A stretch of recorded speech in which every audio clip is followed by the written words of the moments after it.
V našej dielni vyrábame univerzálnu vkladaciu plienku na deň aj noc, dennú tenšiu vkladačku na kratší čas.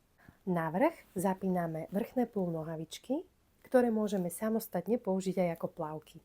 V univerzálnej plienke vo vnútri nájdete vrecko.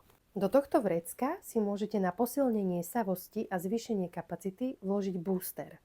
Takto vám plienka vydrží napríklad celú noc, dlhšiu cestu autom, alebo dlhší čas, keď potrebujete mať plienku založenú. Do plienky si môžete vložiť separačný obrúsok, ktorý vám krásne oddelí tuhú časť od plienky, ľahšie sa vám s ňou manipuluje a jednoducho takto vyhodíte do odpadu. Plienka vám ostáva čistejšia a lepšie sa vám operie. Pranie látkových plienok dnes znamená zapnúť vašu automatickú práčku dvakrát viac týždenne, ako to robíte teraz.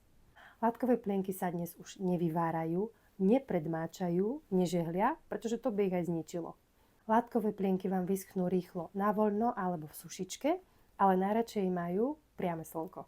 Použitých látkových plienok sa dneska nemusíte dotýkať, pretože máme takýto práci mech, do ktorého ich vkladáte a rovno aj s týmto mechom ich operiete v práčke bez toho, aby ste sa ich dotkli.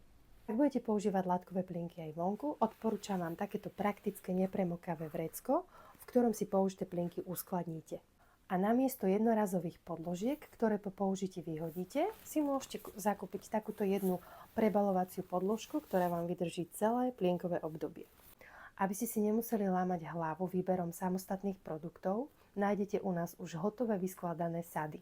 Aby sa vám plienočky používali čo najjednoduchšie, ku každej sade posielam aj podrobný videonávod, kde ukazujem, ako sa jednoducho obliekajú a ako sa jednoducho perú. Volám sa Veronika Pupiš a veľmi rada vás budem sprevádzať počas vášho celého plienkového obdobia.